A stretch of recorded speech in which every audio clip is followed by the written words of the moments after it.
We'll get started, and a few people might join us along the way, but that'll be totally fine. So thanks everyone for coming along. Obviously, we appreciate you taking a bit of time out of your afternoon to learn a bit about 3D printing and what we can do in that space within our schools to sort of, I guess, engage students further and sort of extend what we're doing in our digital technology subjects and across the board. And we're seeing 3D printing as a pretty prevalent little bit of technology all across different subjects, including home ec and that sort of stuff.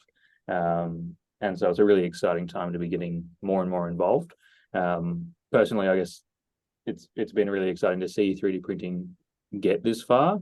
It was a technology that I first started using way back in 2014, where you had to make your own nozzles out of a block of brass. And so it's nice to be able to buy one these days and not have to do that.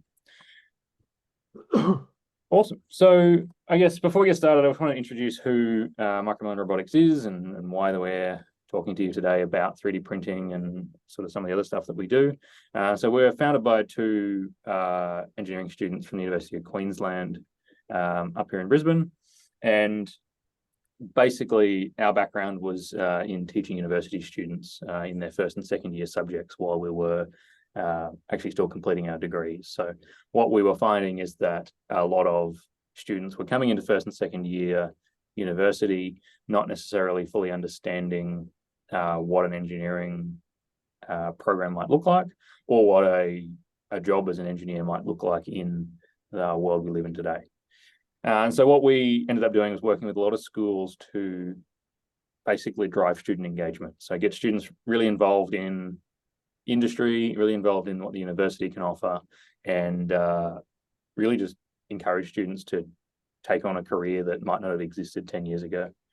And so what we found was there wasn't a whole lot of technology in the space that made it really easy to jump into a classroom and use straight away.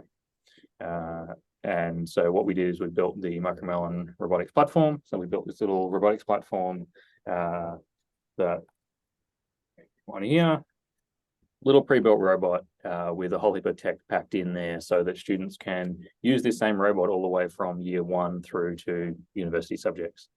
It gave them that bit of familiarity as they jumped the great divide between year 12 and uni to be able to, fall on the same tech, fall on a lot of the same core concepts. So he would also link them up.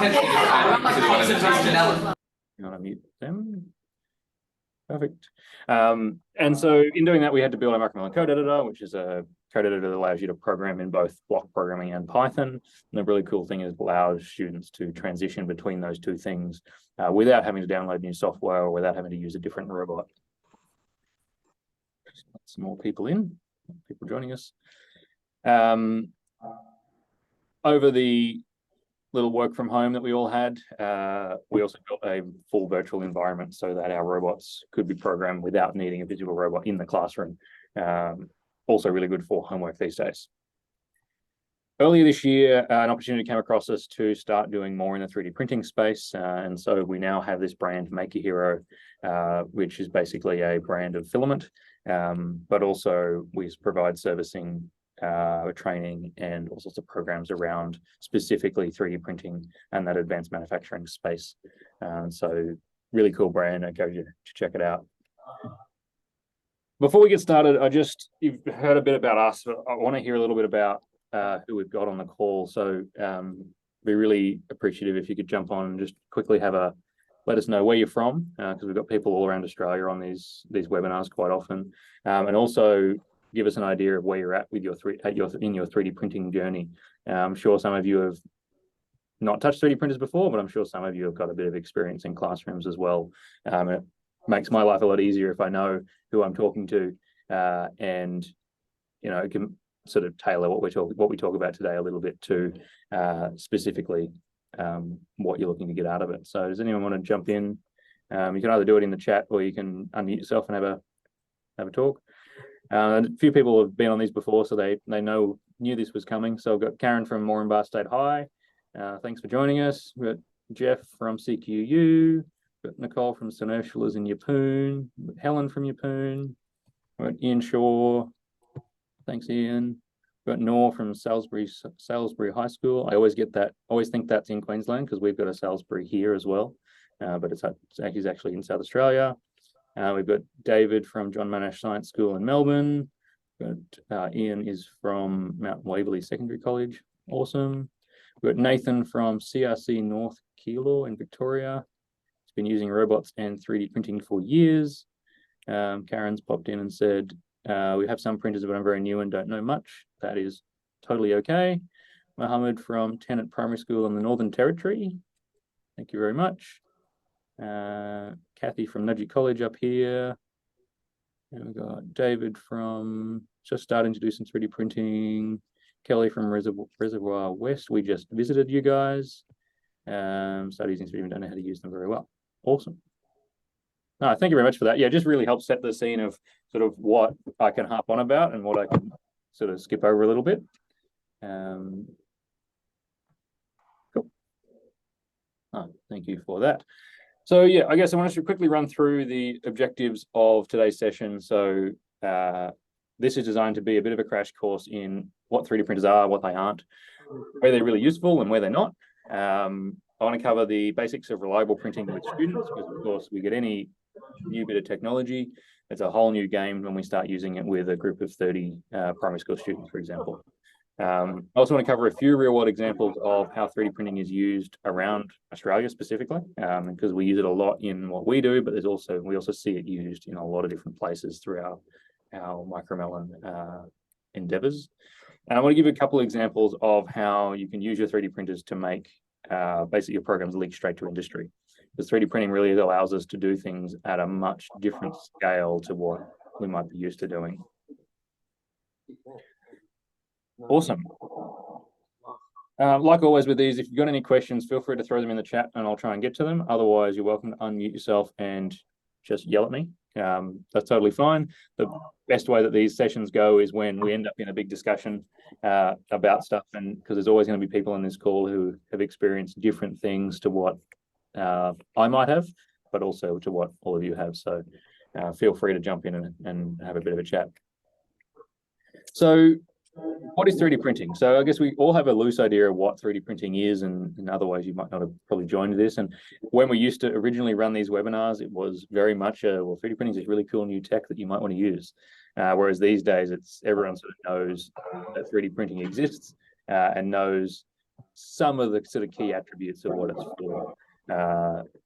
Everyone sort of probably has. I know up here in Brisbane, we have a lot of 3D printed things starting to show up in stores, especially toy shops, where young students are actually selling items that they've 3D printed either at school or at home or at the library or whatever. But I guess the easiest way to explain it is it's basically plastic parts on demand.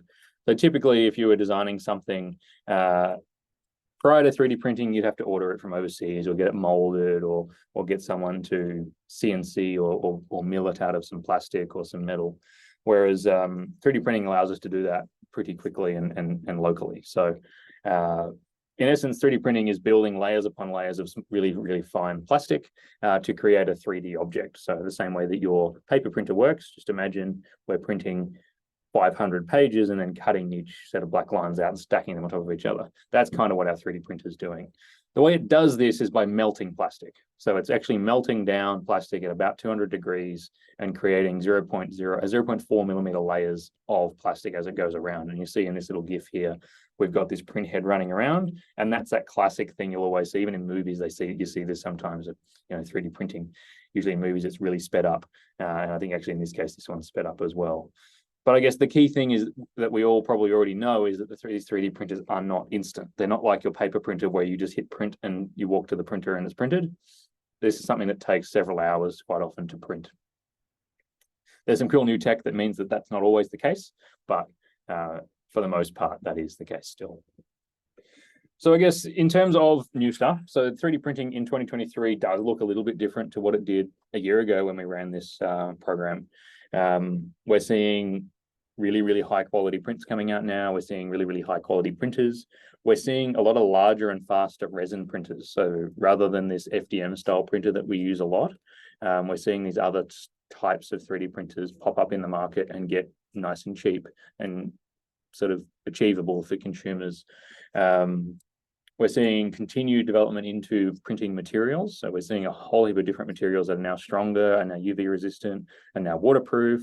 There's even some food safe materials coming down the pipeline that mean that you can be printing things like cookie cutters or measuring cups and that sort of stuff and not have to worry about the plastic getting your food. We've also got these smart printers that go super fast. So I know Kathy mentioned on here they've just picked up a Bamboo Lab printer, and that's the one that I will talk about because this is what I like to call a smart printer. So this printer will actually detect, so you can see in this video, will detect if something goes wrong and see, but it's also able to print in multiple colors at a time. And it does this really, really, really fast. So we printed a Halloween pumpkin here for somebody that took 13.5 hours on our Prusa printers that we've got here. It took just over 2 hours on the Bamboo Lab printer. And so these printers are really great. They've come out of China, reasonably low cost, but super reliable and super smart in what they can do as well. And this is the sort of tech now that's changing the game a little bit in terms of using these in schools. So there's no longer that risk of a printer breaking and hurting someone's now a lot less because, you know, this thing, you open the door, it turns off. And if something goes wrong, it'll turn itself off and pause the print and that sort of stuff. I guess the most important part about all of this is we can have these nice printers and we can do that sort of stuff, but if we can't do something ourselves, so for example, we could go and print these Pikachus, but there's only so many Pikachus that we really need. I mean, students would probably argue with you on that, but realistically, we want to use these in a classroom where we're actually developing some skills of the students that isn't just clicking print. And in order to do that, what we end up in is that design thinking and engineering space where we're designing a specific thing for a specific problem. We're taking a really big problem, we're trying to solve it with some technology. Maybe 3D printing is the answer to that. And so in order to do that, we've got this sort of 3-step process. And some of you may have experienced this already, but basically there's the design phase where we're designing a part to be 3D printed. Once we're happy with it, we're happy with our design, we're pretty sure it's going to work, we want to get it in our hands and play with it. We have to take it to our printer somehow. And the way we do that is through this program called a slicer. So a lot of you might have used different slicers, usually a different one for each brand, and then there's a few generic ones. But if you use programs like Cura or Flashboard Studio or Bamboo Lab Studio or Prusa Lab, that's your slicing software. So it's converting your 3D model into something that looks like those layers that I talked about earlier. So it converts it into those little 0.2 millimeter slices so that the printer then knows how to read that. What's really cool is that file actually comes out as a text file. So we can actually read that file and it looks very, very similar to the code that we would use to program a CNC machine. And so you can tell your students that this is a useful skill.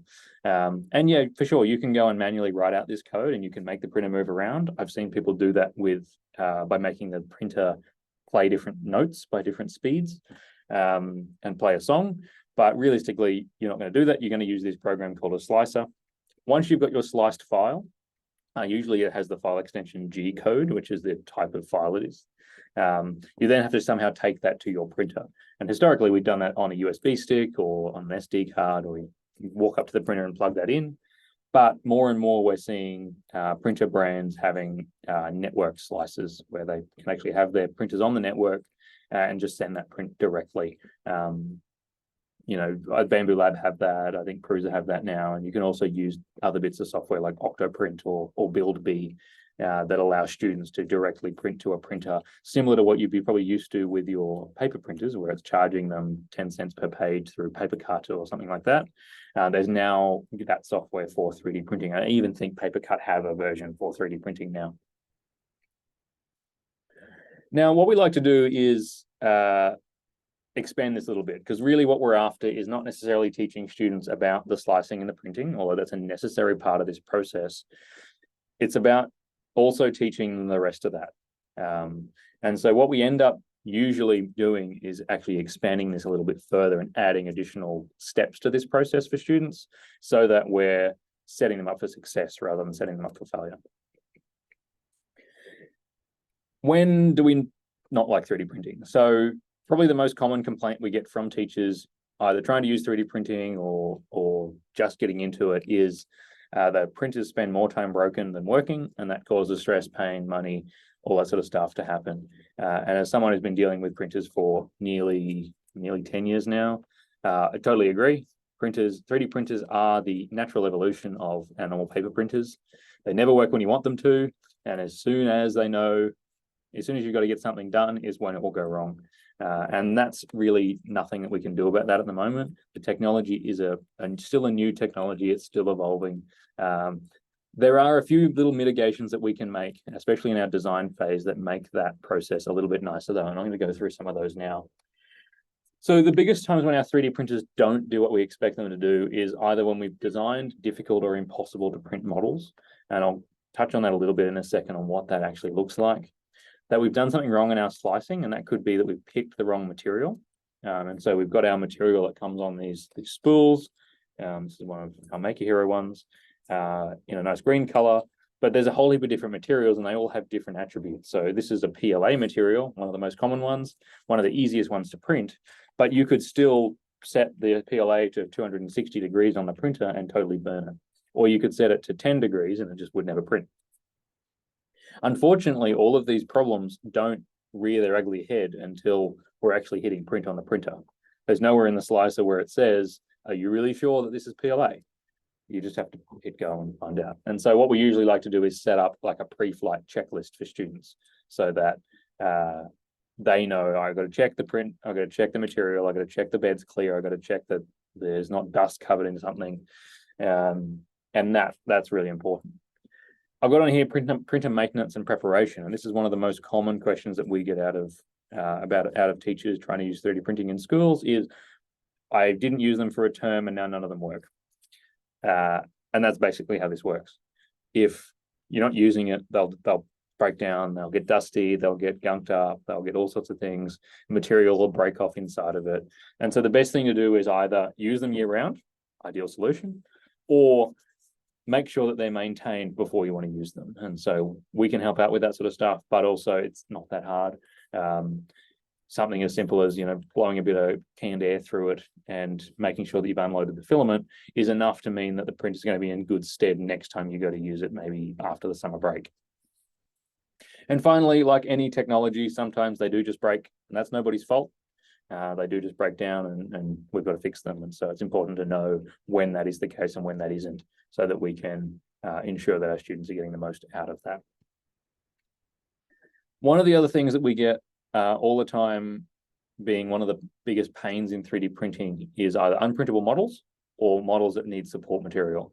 So support material is when our 3D printers are building up scaffolding in order to actually stack our additional prints on top of. So you can see here in this, we've got this dog that we're trying to print, but the underside of his belly and his snoot here are going to be printing in thin air. And so we've printed this material up in white that's actually going to hold everything in place while we print it until the entire model is finished, that we then break away later. Now, the really cool part about this on the printers that we're starting to see more and more in schools is this white material, the clear material here, is actually water soluble. So we can dunk this print in a tub of water when we're done, and that will actually fully dissolve. Rather than having to get pliers out and peel it off or scrape it off with a knife, we can literally just drop this in and get that to dissolve. This example on the right-hand side is still doing that, but rather than using entire scaffolding out of that support material, we just print 3 or 4 millimeters all the way when we're touching our object. So it still fully dissolves here. It takes way less time to dissolve because it's a smaller amount. And then this bottom part will just fall off and end up stuck in a tub of water. This is something that's getting more and more common. We're also getting materials now that are purposely really weak, that will break off really easily. Now, the unfortunate part of this, as you probably guessed, is this adds a bit more complexity. So already we're doing something pretty complex. We've somehow got plastic shooting out of a nozzle to make a 3D version of a dog. And now we've got to add all this scaffolding we're building on top of it. And so that adds another step to our process in that we've got to remove our supports. It adds another step to our slicing because we've got to make sure we've turned on the supports. We've got to make sure that the supports are adequate. We've got to make sure if we've got any sections, like I did this a few weeks ago, where you don't want supports, like a screw hole, you got to make sure that's not in there, and then because you can never get it out if it is. Or you might have a fully hollow object and the entire inside will end up with supports that you'll never be able to get out without breaking the object. So it does add another set of complexity, but it's the only way in a lot of cases that we're able to print the object that we like. The other option that you've got is to split up the model. So in this case, we could split this dog across the middle and get two nice flat sections that we could print with the legs in the air and with the head in the air, and then just glue them together later or set them together with some pins. And that can be really useful as well. We've got a whole section on our website about how to do that on the Micromelon website there. So as I said, I wanted to touch a little bit on where 3D printing is used in industry, because we do have a lot of experience in 3D printing, both in schools and across the industry. We get requests all the time for really, really big printers. I know Kathy and Najee, they've got a really, really big printer that looks a bit like this one in this picture. And so I always like to touch on this because everything that we do at Micromelon is designed to get students prepared for the future of work. And so this is a really nice evolving technology, both in the education space, but also in industry. Obviously, the first sort of example I want to go through is our example. We developed this Micromelon robot. We use a lot of 3D printing along the way. And so you can see here up in this top right-hand side, this is what our sort of render looked like when we were designing it. But all of these parts we had to 3D print to check. And so we had 4 or 5 goes at some of these parts, like the wheels, you can see are slightly different. And the wheels, again, on the current rovers here are even a little bit more different. You can see it there. So we're using a lot of 3D printing. You can see here, this is one of my first, or one of the early 3D printers that I owned, that we still actually use, but you can see it didn't stick that well to the bed, so I had to stick it down with some masking tape. So this is sort of part of that journey. You can see this print here is all right, but it didn't turn out that nice because we printed it in a weird orientation. It was also that these parts were designed to be injection molded, not to be 3D printed. So you've got really nice swoopy curves on them. You don't have any flat surfaces. Same with the wheels. The wheels have got an inset, which makes them really hard to print, which means you've got to have support in them. But what this allowed us to do was create parts in minutes rather than in days or weeks in a lot of cases. So for example, one of our wheels takes 4 weeks to get made in China and then get sent to us. Whereas we could prototype 10 different wheels in a day by designing up all 10, running them all off, coming back the next afternoon and trying them all out. Think about something if you were working on a project where you're designing a TV remote, for example. It's a simple object, but you don't know how important it is that it's the right shape until you get it in your hand. And so you can go and design that TV remote as much as you like, but until you go and hand it to a customer and go, how does this feel? It's really, really hard to gather that feedback. And it's really, really hard to have confidence to go and order 1,000 at a time, 2,000 at a time. The other really, really cool thing that we're seeing in 3D printing, and is sort of one of the key motivators to drive this technology, is changing distribution and stocking. So rather than a car part taking several weeks to get to your mechanic before they can actually do something about it, wouldn't it be cool if you could just 3D print that part at the mechanic and have it? And that would reduce our shipping cost by a significant amount, because rather than sending a plastic part with a heap of packaging and then boxed up and then it's got to go on a plane and then on a boat and then in the back of a van to get delivered, we can just create those objects in place rather than shipping them around the world. The other really cool thing we've seen, and this is one of the really early examples of this happening, in 2014, NASA sent the first 3D printer into space. It was called the Refabricator Manufacturing Device. Hilariously, it was sponsored by Lowe's. And it was actually sent on the International Space Station using a very similar technology to what we are using in schools today. Now, this printed allowed them to design parts on Earth and then print them in space. So if they were doing an experiment and they needed a specific part on the ISS, normally they'd send a mission up to send a box of stuff up. Now they could just send a file over their satellite link. It took a couple of hours, but then they could actually create it in the ISS rather than having to send it up.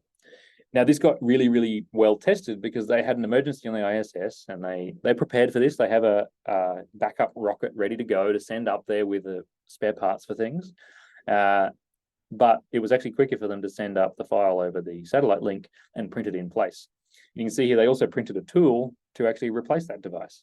And so rather than having to send that up with a tool, they could just relay the instructions over their satellite link, create it in space, and off they go. They actually repaired it quicker than what it took for the rocket to get up there to begin with. What was really cool about this printer, and this is one of those emerging technologies we still don't have a full solution to, is that they were able to break that part back down into dust, because the printer uses like a sandy dust to create its parts, and then reuse it for the next thing. So the next day they need something else, they could recreate that again with something else. I guess the third really cool example in the industry is customization. And so you might have seen around shops, we've got all these different 3D printed parts now, because we're able to create low volumes of something. So for example, in this case, we've got cup holders for a Land Cruiser.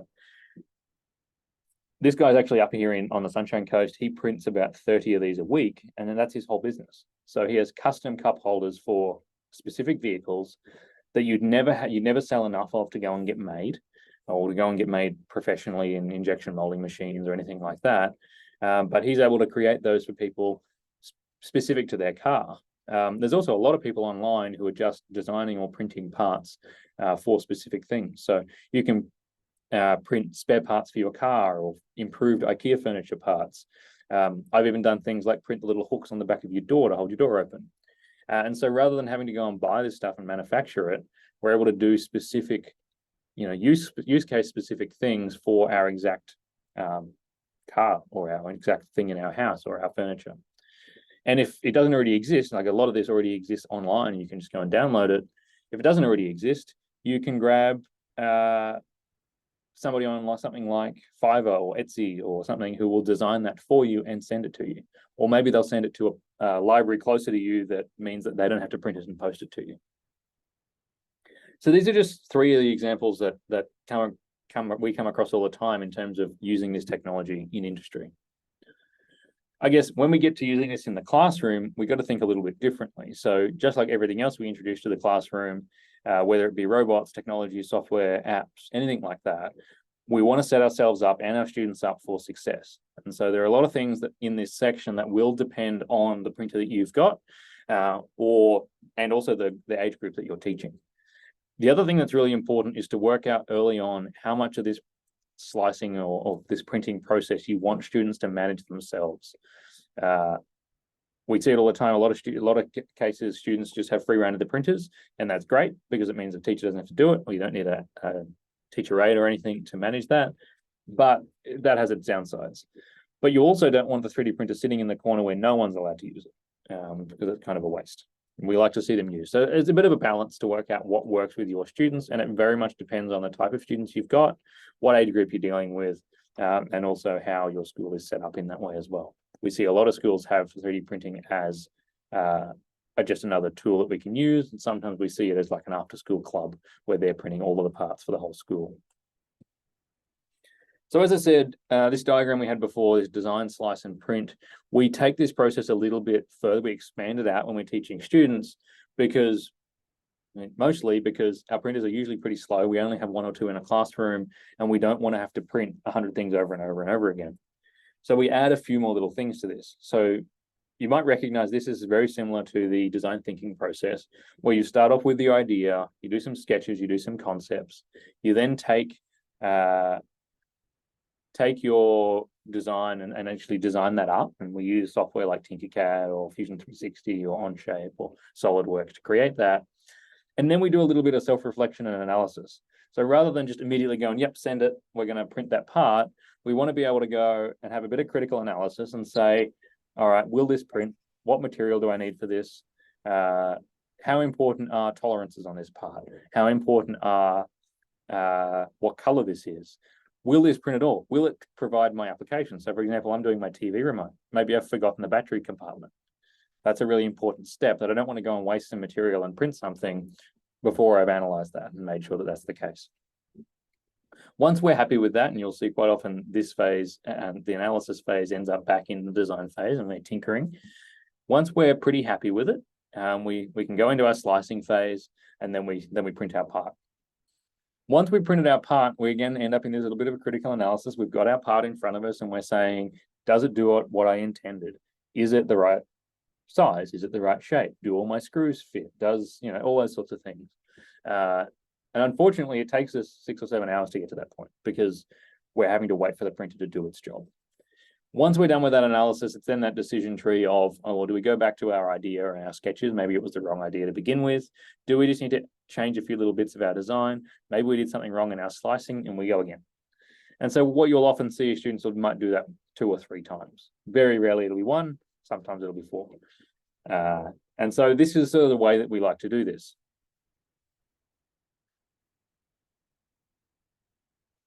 Now, while we're talking about this printing process, I just wanted to point out a few sort of basic but pretty important steps for framing how the students are going to be working through this process. It is totally acceptable, and I recommend showing them this process. You might already do that, where they're actually thinking about these steps that they're going through so that they're not lost. They're not stuck in the idea phase without moving forward, or they're not stuck trying to print a part that's never going to work. The other really important thing is working out your setup. So in a lot of cases, we have 3D printers in the back of our classroom, or we have them in a STEM lab.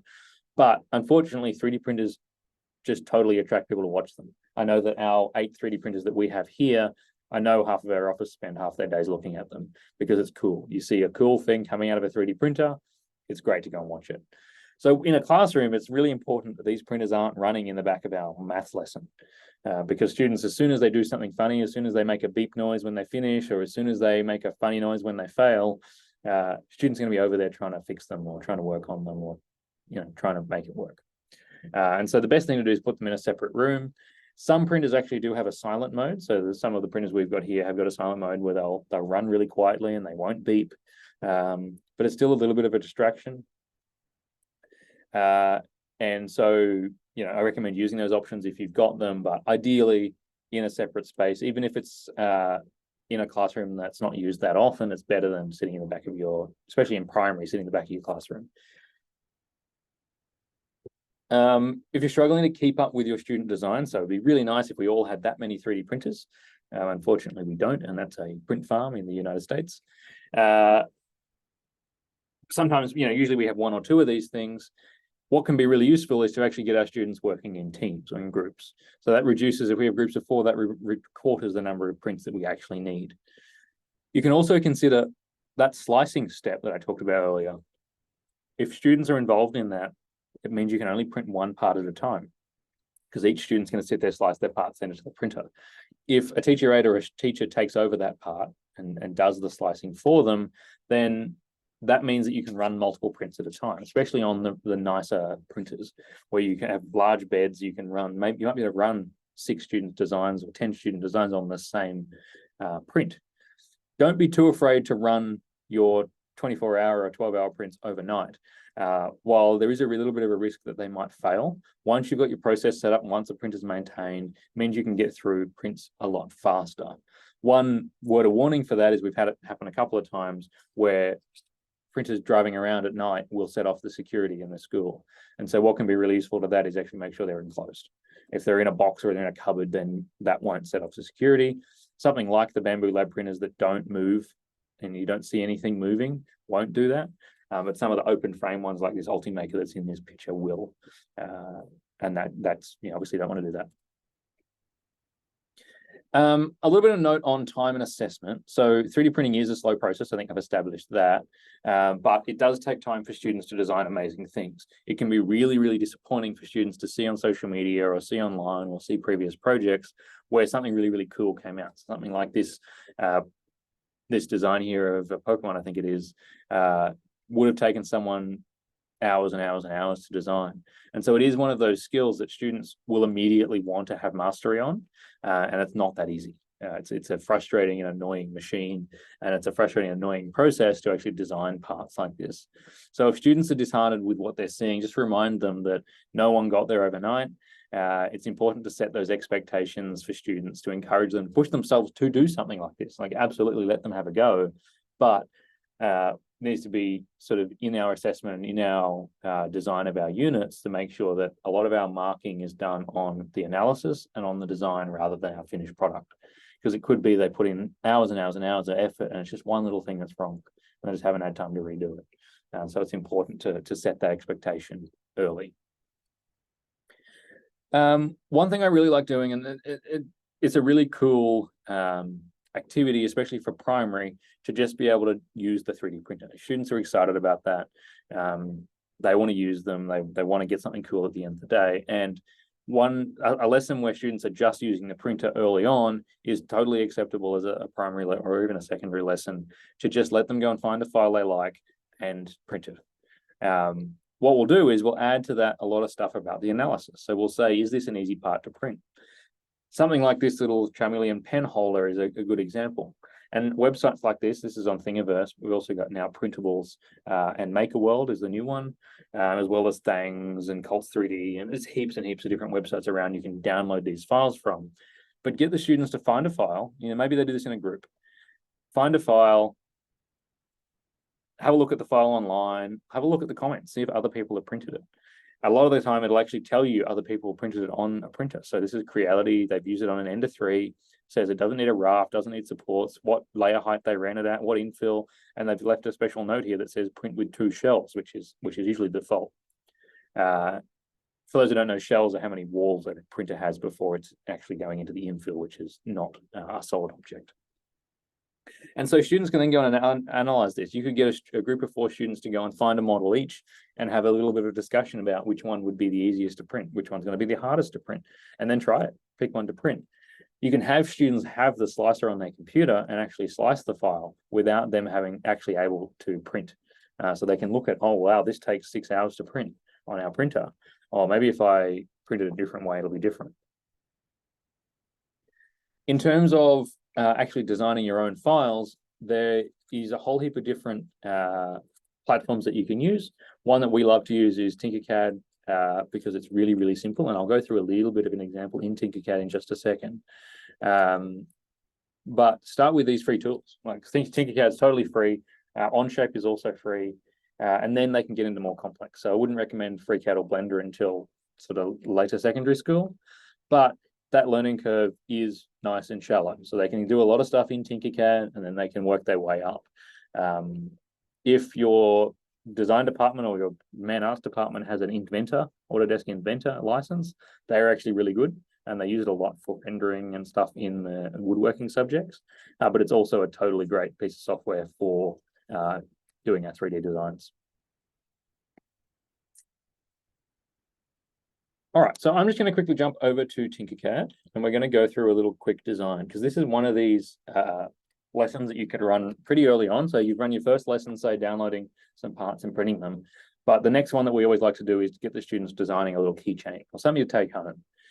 So Tinkercad is a really great bit of software. I'm just going to click here and say create new design. Because what it allows us to do is just bring different shapes together. So it's really similar to cutting things out on paper and gluing it together, because in here, I can just grab a cube, put that in, I can grab a sphere, put that in as well, and I can just merge these objects together. And now I'm drawing something in 3D. So I'm going to get rid of that. So I'll show you, I'll just quickly jump back. I'll show you what our goal is here. So as I said, we're designing a little name tag. I'll show you this one here.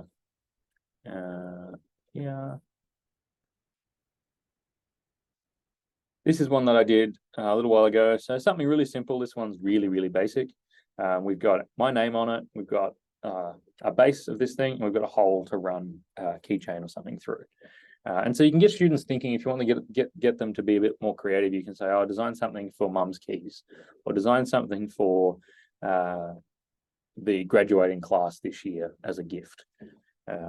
Would be a couple of examples. So in order to do this, we can grab our rectangle in, our cube, and you can see once I click on it, you get all these different tools that we can use. And again, so you can see as I move around, we've got all these different objects, and you see as I hover over these little white squares, I've got measurements. So these measurements are in millimeters.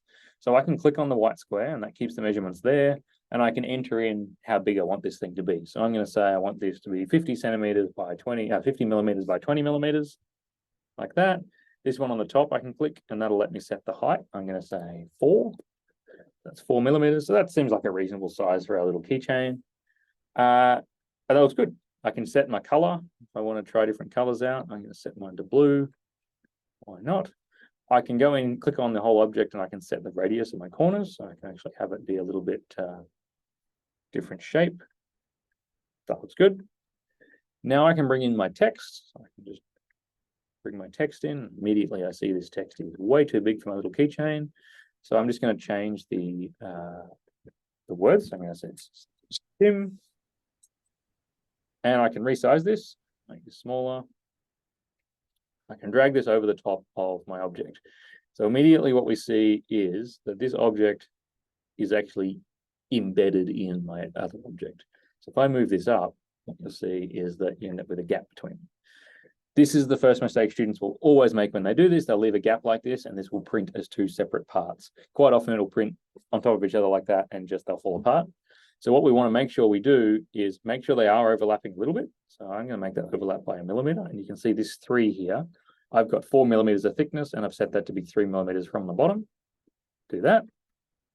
And then what I want to make sure I do is group all these together. I'm just going to make this a bit less thick, like that. Move it across.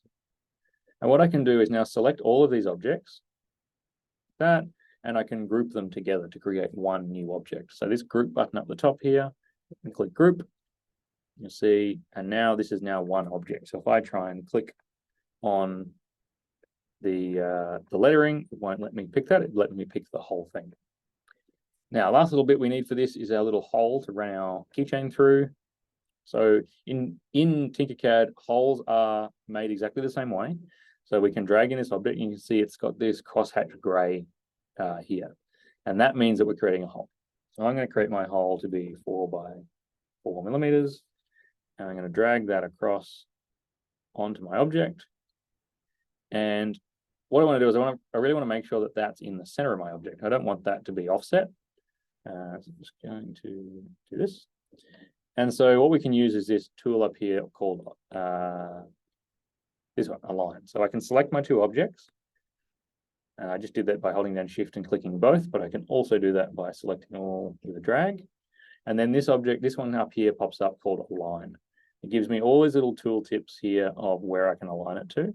And as you hover over them, you can see it actually moves the object. So if I do this one, it'll move it to the center. I don't want it in the center this way. I want it in the center vertically. So I'm going to click this one over here. And you can see it's only moved it down a little tiny bit because I was pretty close with my guess.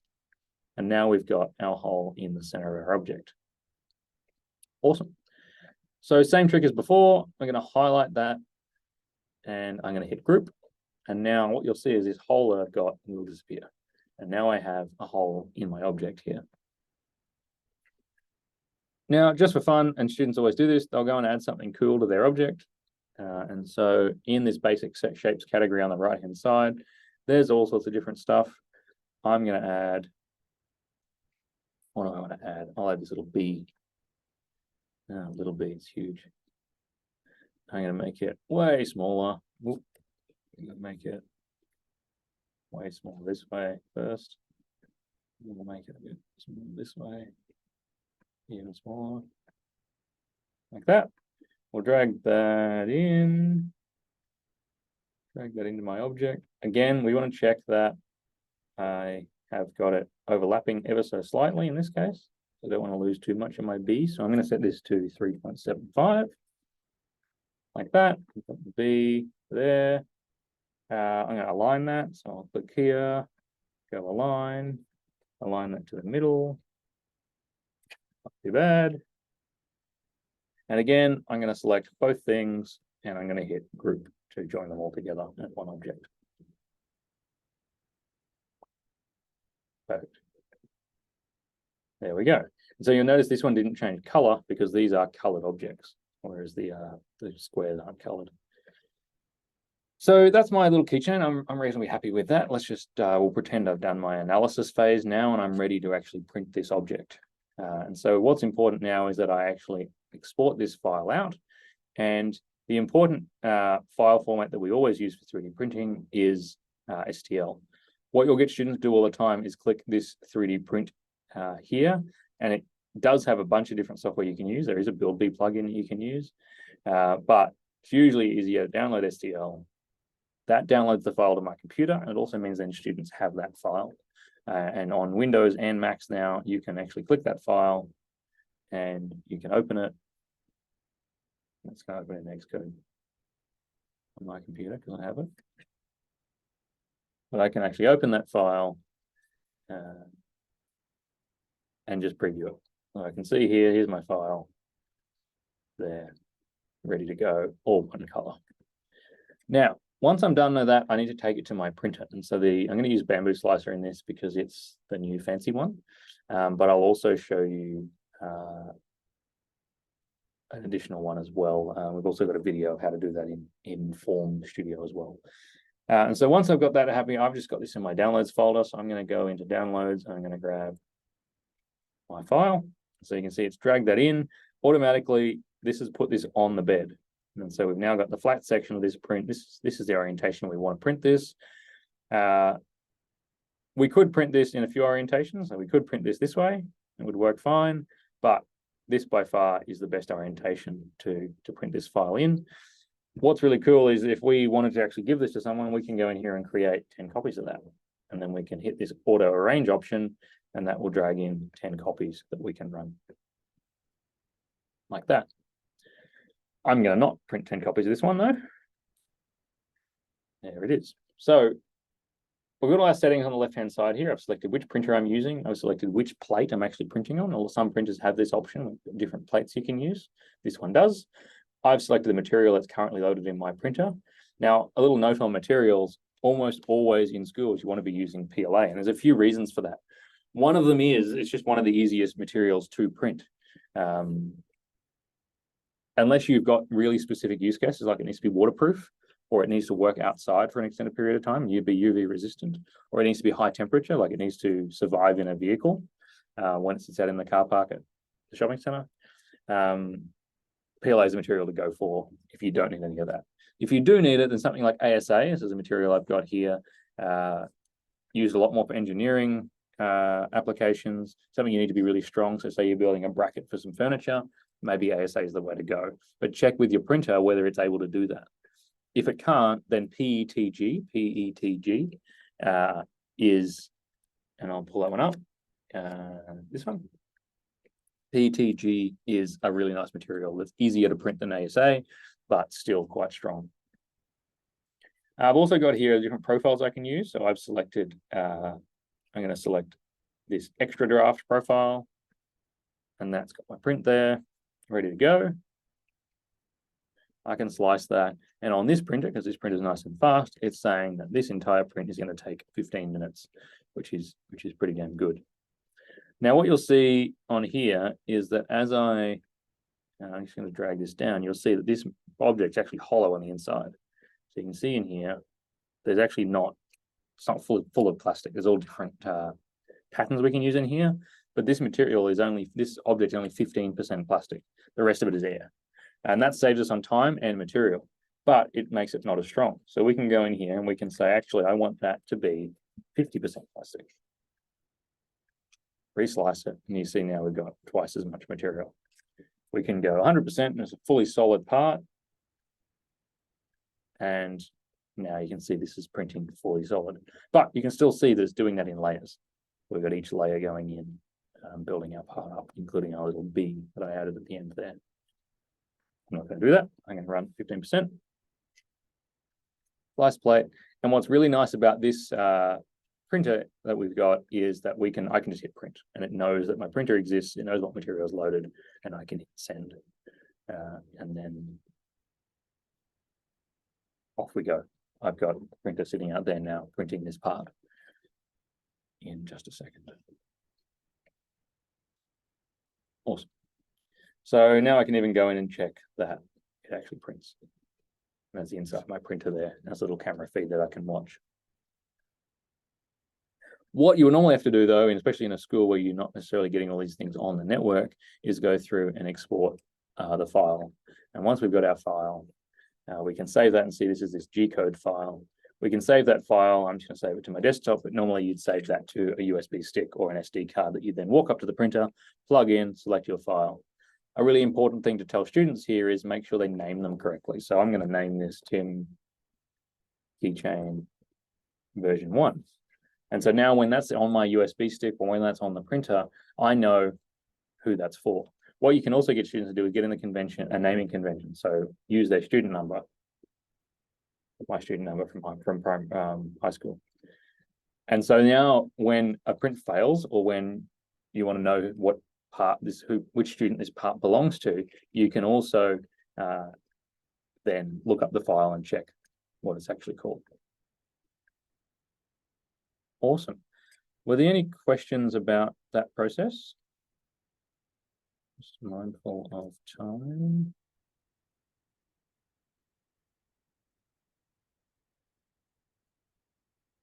No questions? Awesome. Drop back into this one. So yeah, that was Tinkercad. There's a few different bits of software we can use for these programs. Tinkercad obviously is one of the easiest ones because we're just dragging objects in, which is great. But yeah, FreeCAD, Blender, Fusion 360, Inventor, all really good options. So I just went through that slicing process, but it's a reasonably basic process. It's not too bad, but sometimes it can be a bit of a challenge depending on the students you're working with, especially if they're year 3, 4 students, it can be a real challenge. But good slicing is really important for successful printing and successful 3D printing programs. So decide really early in your program whether you want students to be working there or which students you want to be working with the slicer. You might let that be a group of students who come in at lunch's responsibility to actually set that up and manage those printers for you. But it's important to sort of set that standard really early. There are also, if you're having problems with your slicer that you've got with your printers, there's some really good universal ones like Cura or Prusa slicer is also universal now, that might give you a better result than the other ones. And if you've got specific questions around that, feel free to reach out and we'll be able to advise you on what might be best for your printers. But most of the time, it's best to stick with the one that came with the printer. As I said, for older students, try and make them responsible for the prep so that you're not having to do it. For younger students, make sure they understand the steps required for a successful print. They don't necessarily have to do it every time, but make sure they see you cleaning the bed. Make sure they see you reapplying glue or whatever it is. Use that pre-flight checklist every print to make sure that any prep required is done, whether that be materials or which model it is or what temperature it is. And the best advice I can give is try and watch the first layer of a print go down. If the first layer goes down and it works great, then you're probably in pretty good stead for that print to succeed. If the first layer goes down, looks a bit sketchy, it's the best time to stop that print, clean the bed, try again, and check that works again. Last thing you want to do is run a really long print and that first layer not go down well, when you could have avoided it. This is a little bit of an example of what our pre-flight checklist might look like. So does the part look printable or need support materials?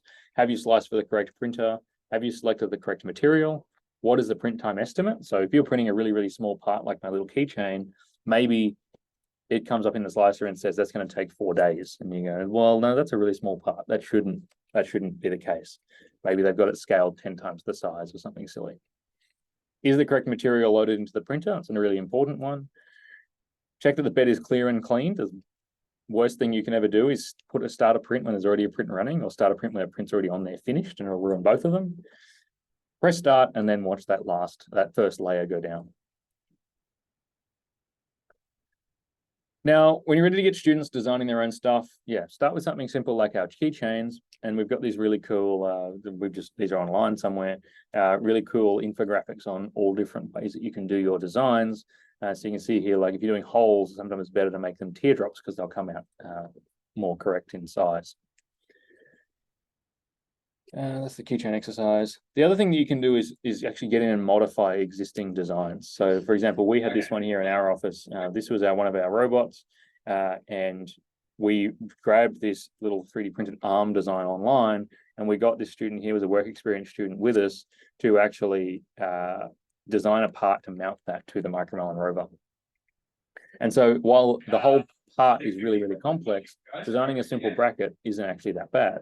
And so, this was a year 11 student. They were quite happily able to design a little part that sat on the bottom, that mounted it to the rover with a couple of screws, and they got a really cool result. They got something really cool out of it. and they learned some design without having to spend months and months and months designing a robot arm, because you'd never do that in a school, I wouldn't have thought. And what we really like doing is doing exactly that, extending our robotics programs with 3D printing. You can extend any subject with 3D printing. We see students all the time designing cookie cutters for home economics, or designing a little dumpling press to make something in a subject. And so have students design something that is relevant to them, like let them sort of be a bit open to what that is. One of the best things they can learn is how to measure something so that they know what they're designing around, but also having to make sure that for something like the Micromelon rover, you don't interfere with things that are important. So you've got sensors on this thing that you need to make sure you're not covering up. You've got tracks that you can't attach to these, you've got to attach elsewhere. And so you can then have a really cool assignment that is a specific program, so a specific design. So something we might do would be like a sumo challenge, where they've got to design a ramp for the front, or design a weapon for their battle bot, or whatever it might be. With this, you can, especially in the robotics space, you can ask really, really simple questions, like what do you want the robot to do? Why is the robot currently no good at doing that? So for that example, we wanted our robot to pick something up. Now this robot doesn't have arms, it can't pick anything up. So we need to add a robot arm to the top of this. What do you think the designer should have done to make that easier? So maybe you would rather this thing had screw holes, so you can add some screw holes, something like that. And that's really important, because we can then go through and say, well, what could you change about this object to make it better at a specific task? And that can be a really fun lesson in itself. This is just an example of one of the programs that we've run quite a few times now, a 10-week program where we do sumo robotics. And so this sort of brings together a lot of the programming in Python as well as the 3D modeling aspects. We do all of this in Tinkercad, where they start by designing a fidget spinner. Then they design on paper a robot attachment of some sort. And then they do it in Tinkercad. Now, this is a really, really packed, dense program. This takes like 5 or 6 contact hours a week to get through this in 10 weeks. But easily this could be made across a whole semester if you don't have that much time.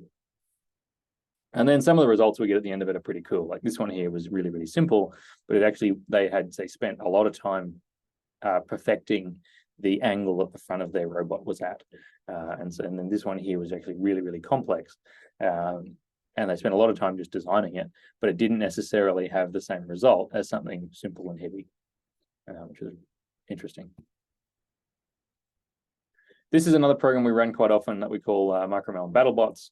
In a lot of schools, BattleBots, we don't like doing battles, but this is like a Mario balloon battle where their objective is to pop each other's balloons.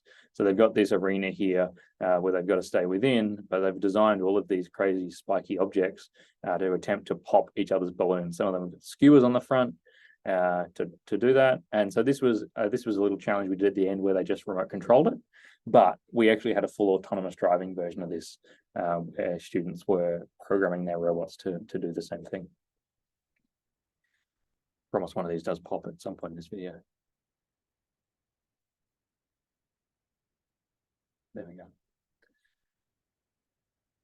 So that's all of the content. So I guess in summary, yeah, 3D printers are a technology that is here to stay, and we're seeing it just get more and more popular around the world, and that's a really fun thing. Designing for 3D printing has a lot of rules, and so that's important that we let students know that. But with the right structure and the right setup and the right framing, it's really, really easy for students to learn these things and remember them and help others out. When it comes to actually using your 3D printer in a school, make your own life as easy as possible by setting up your printers for success with good quality materials, processes, and your pre-flight checklists. 3D printing as a technology has near infinite possibilities, whether in the classroom or whether abroad, but use your students' creativity and excitement to come up with new things to try. There's nothing better than a student getting excited about a technology and designing a whole heap of different things. And that can be really exciting. I guess, yeah, that's all of the content for today. If you had any questions, feel free to stay on and have a chat. But I hope that's been insightful for you, and I hope you've got something out of that. And yeah, anything we can help with or anything questions-wise, feel free to jump in the chat or stay in the call. But otherwise, enjoy your evenings. And yeah, we'll speak soon.